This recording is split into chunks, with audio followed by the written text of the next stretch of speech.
Para falar sobre a situação em que os restaurantes de São Paulo se encontram, nós vamos falar agora nós temos a participação do Humberto Munhoz, que é empresário, sócio da holding gastronômica Turn the Table, dono do restaurante Pasquim. Humberto, muito bom dia. Ele também é conselheiro da Sociedade Amigos da Vila Madalena e com o início desse mega feriadão aqui em São Paulo, como vocês estão se preparando para enfrentar essa realidade, principalmente naquela região da Vila Madalena? Bom dia, primeiramente. Bom dia. Obrigado pelo convite para participar. Na verdade, esse mega feriado para a gente, ele não muda nada, né? A gente já está fechado há quase um mês, né? Então, o feriado ou não, para o nosso setor, ainda mais para a nossa região aqui de Pinheiros, Vila Madalena, não muda nada, né? Tá bem difícil para o setor. Acho que um ano depois que começou toda essa crise, a gente está no pior momento, né? E diferente do ano passado, que a gente ainda tinha um pouco de caixa, tinha algum incentivo do governo federal, né? Esse ano a gente já não tem caixa, a gente já está endividado, né? Pagando parcelas dos financiamentos que a gente tomou, sem incentivo do governo federal e sem nenhuma previsão de reabertura, né? As últimas notícias são tão ruins em relação à pandemia que a gente já não espera nem mais abrir em abril, né? A gente já está olhando maio, só que de hoje até maio, grande parte do setor não vai aguentar chegar. E aí, quando você fala da Vila Madalena, me vem a lembrança, né, daquela região aprazível, aquela região onde a gente vai comemorar com a nossa família, que a gente vai confraternizar, no período de carnaval é onde você vai aproveitar para relaxar. E agora, quando você passa na Vila Madalena, o sentimento é um sentimento de vazio, de tristeza, de abandono. Concordo, as ruas estão desertas, né? Eu, inclusive, moro no bairro, as ruas estão desertas e o que mais dói para a gente, nosso setor nunca negligenciou a pandemia, pelo contrário, a gente nunca negligenciou todas as medidas que a ciência orienta, né? A gente, inclusive, foi um dos primeiros setores aqui em São Paulo a sentar com os comitês e fazer os protocolos a quatro mãos, né? A gente sempre usou todos os protocolos, a gente sempre colocou todos os protocolos rodando nas casas, e hoje o que mais dói na gente é ver que mesmo seguindo os protocolos, mesmo trabalhando junto com a ciência, a gente não pode abrir mais o bar e o restaurante, e também não temos auxílio do governo, né? A gente fica desamparado em ambas as pontas, eu não posso trabalhar e também não tenho auxílio. É muito difícil, né? Os dados das associações falam já que 1/3 dos bares e restaurantes fecharam. E se realmente essa restrição sem auxílio não durar, né, ao longo de abril, mas uma grande parte fecha, estimam que dos bares e restaurantes que começaram, né, em fevereiro de 20, pré-pandemia, talvez só metade exista no final desse ano. Eu aproveito, Humberto Munhoz, ele que representa essa categoria, né, da área gastronômica. Eu tenho o José Maria Trindade, o nosso comentarista que está em Brasília. José Maria, muito bom dia. Ouvindo o relato do Humberto, nós temos ontem o ministro Guedes falando sobre o auxílio através do Pronamp, do BEM, auxílio em torno de 27 bilhões de reais. Depois da aprovação do orçamento de 2021, o que nós podemos esperar para esse setor tão afetado?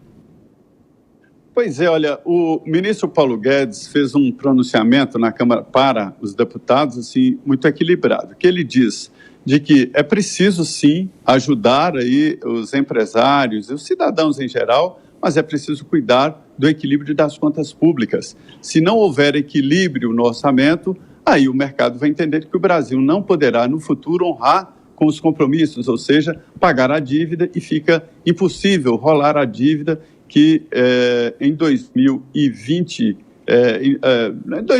que foi a base forte ali do tranco na economia da Covid, né? Já chegou a quase 1 trilhão, mais de 700 bilhões de reais. Isso é muito para um orçamento de 3 trilhões e 500 bilhões de reais. Então, o ministro fez esse diagnóstico da economia, dizendo que sim, preciso ajudar.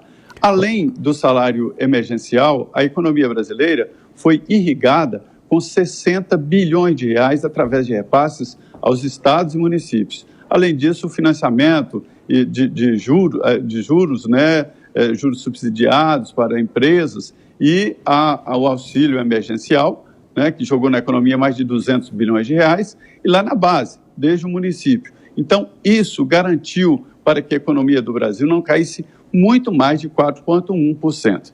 Agora, o que eu me preocupo é exatamente com as histórias de cada um. Eu fui em São Paulo, e fiquei impressionado.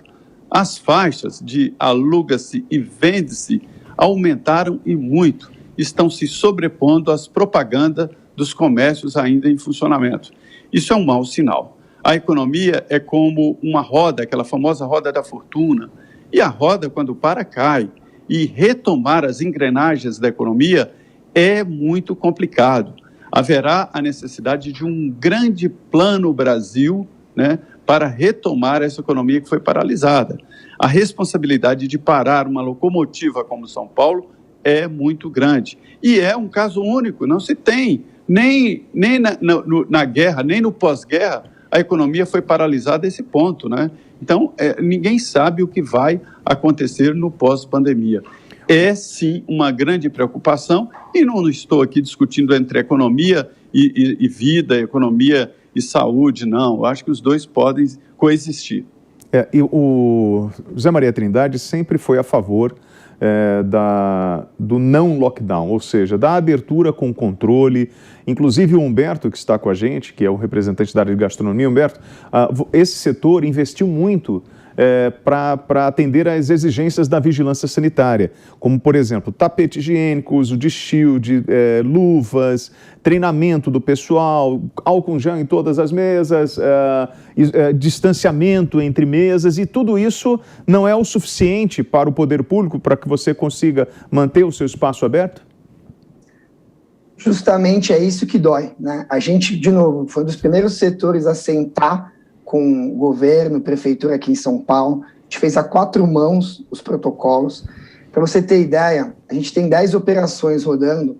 As 10 operações juntas, a gente teve um aumento de custo de materiais na casa de R$30 mil por mês, nas 10 juntas, que é luva, máscara, face shield e álcool gel, né? Então, R$30 mil por mês a mais de custo, espaçando o mês, o que diminui o faturamento, trabalhando em horário restrito, o que diminui o faturamento.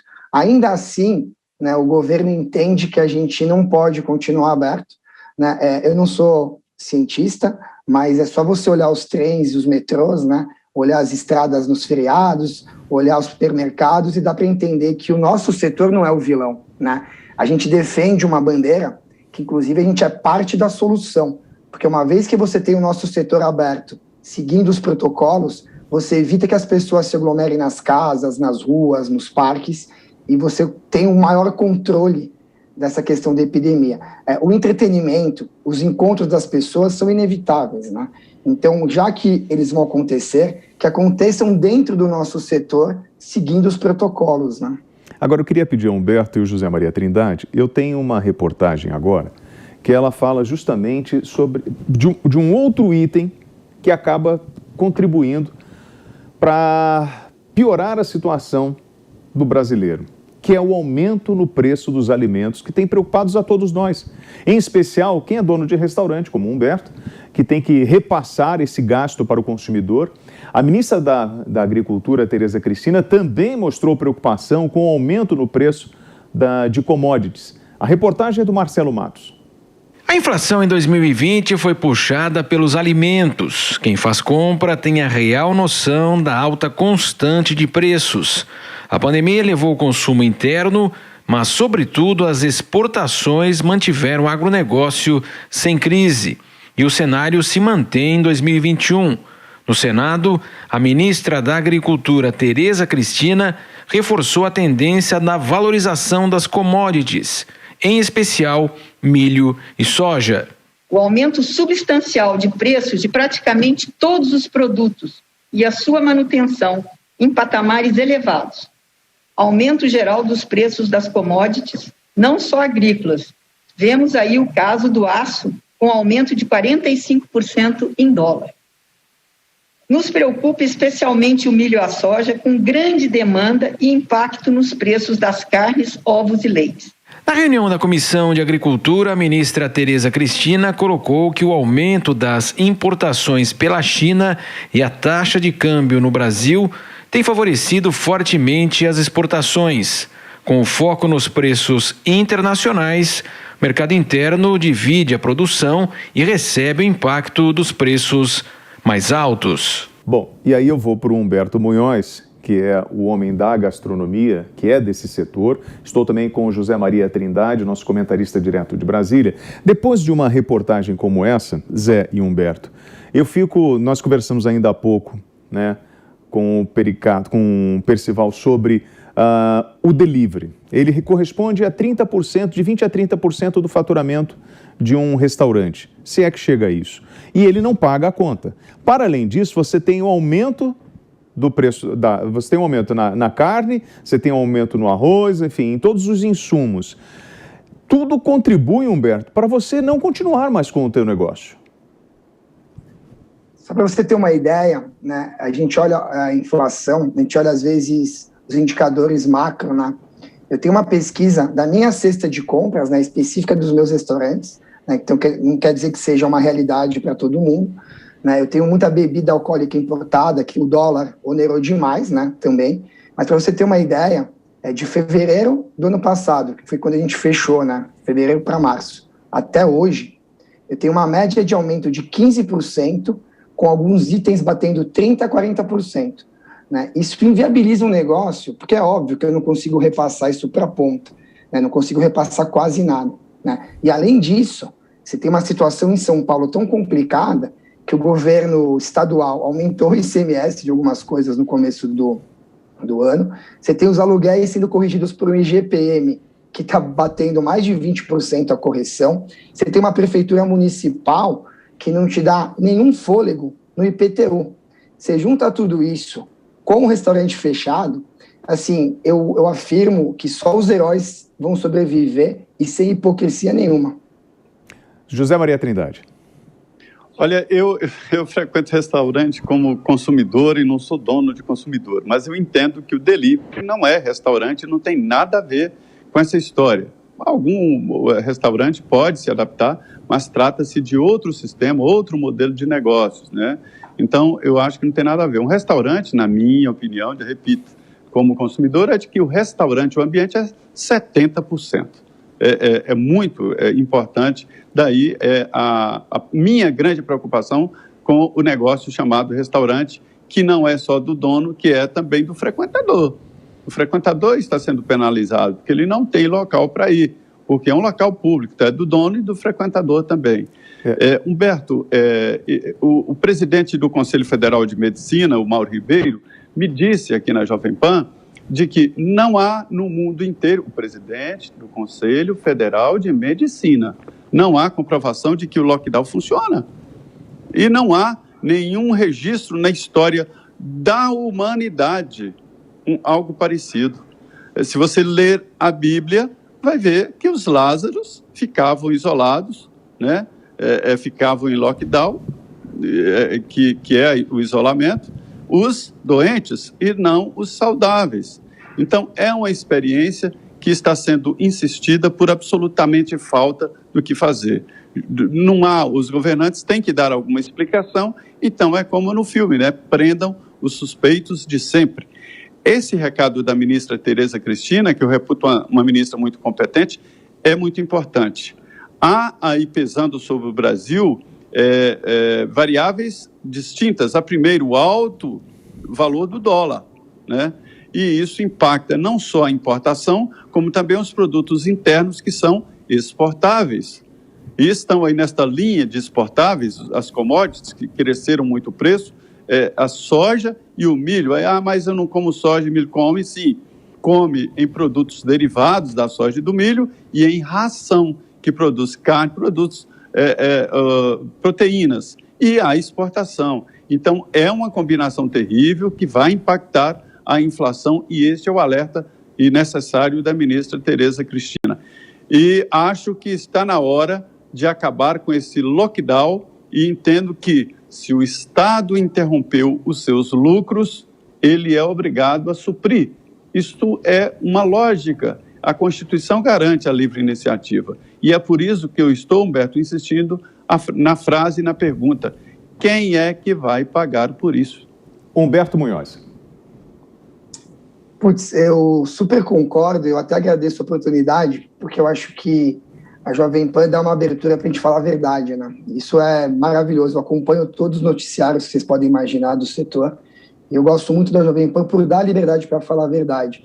Eu acho que insistir nesse lockdown, né, na minha opinião, é uma burrice, que é algo que vem sendo feito já há um ano e não funciona, e nem estou falando só do lockdown, né, desses feriados, esses rodízios malucos, né? E a gente só quer isso, né? Eu acho que é uma utopia achar que o governo vai pagar a conta, não vai nunca pagar. Então a gente não quer nada, a gente não quer nem auxílio se me deixa trabalhar, né? Acho que o primeiro ponto é me deixa trabalhar, eu trabalhando eu me viro, né? Uma vez que você me proíbe de trabalhar, no mínimo eu exijo um auxílio, né? O que eu exijo? Que o Paulo Guedes assine logo essa MP 936 ou esse bem que mudou o nome, mas para pelo menos subsidiar o salário dos meus colaboradores enquanto eu estou fechado. Eu exijo que o Dória volte atrás desse aumento absurdo do ICMS. Eu exijo que o Bruno Covas dê para a gente, no mínimo, uma anistia, uma prorrogação do IPTU. São formas dignas de eu continuar vivo, né, uma vez que eu não posso trabalhar. Eu acho que é basicamente isso, entre aspas, é só isso, mas no Brasil, infelizmente, a gente não tem nada. Você não trabalha, você paga o imposto, aumenta o imposto e você se vira, né? É bem complicado. E aí, José Maria, a gente já começa a ouvir um som que vem de vários setores sobre as medidas de compensação, as indenizações em função das ações de lockdown. A gente já começa a ouvir isso, certo? A Angela Merkel foi a primeira governante a falar sobre isso. Está na hora, ela disse, está na hora de pensar em indenização. Ela disse que está na hora de pensar nisso e eu acho que já passou da hora. Você pode desapropriar um imóvel que esteja no caminho de uma avenida, de um viaduto. O Estado pode fazer isso a bem da população, mas ele tem que pagar preço de mercado. Então, você, em nome da saúde sanitária, teoricamente, pode fechar um estabelecimento, mas será responsável pelo lucro cessante. É o Estado que pede. Agora, Humberto fala numa coisa fundamental, que é a falta de horizonte. Me disseram, William, que um preso chega na cadeia e ele fica inquieto e deprimido porque ele não tem ideia do horizonte. Quando ele recebe a pena, ele acalma porque sabe que vai cumprir essa pena. Por que eu estou contando isso? Porque o ser humano precisa de horizonte e os profissionais, os empresários não têm horizonte, não sabem o que fazer com os funcionários, não sabe o que fazer com o imóvel alugado e a coisa está correndo descontrolado. Não há horizonte, não há projeção. Isso é que é muito grave. Meus amigos, nós estamos com o empresário Humberto Munhoz, que é sócio da holding gastronômica Turn the Table e dono do restaurante O Pasquim. E também estamos com o José Maria Trindade, direto de Brasília. Lembrando que o Humberto, ele é conselheiro da Sociedade Amigos da Vila Madalena. Com o nosso bate-papo, eu espero muito, Humberto, que a gente consiga produzir algum efeito positivo para que a gente não perca, primeiro, todos esses empregos e que a gente não perca o charme da Vila Madalena, que a gente consiga, né, resgatar e manter esse bairro tão tradicional que vive muito em função dos bares e restaurantes. Muito obrigado pela sua participação aqui, tá, Humberto? Obrigado eu pelo convite, né? Eu falo em nome aí de mais de uma centena de bares da Vila Madalena. Eu acho que está todo mundo na mesma luta. A gente tem certeza que o setor inteiro, né, e especificamente a Vila Madalena, vão voltar. A gente olha um segundo semestre um pouco mais colorido, mas para chegar até lá a gente precisa mesmo voltar a trabalhar e ter esse auxílio que a gente comentou. Agradeço muito a Jovem Pan pela abertura, muito obrigado. Conte sempre com os microfones da Jovem Pan e do Jornal da Manhã, segunda edição. Tenha um bom dia.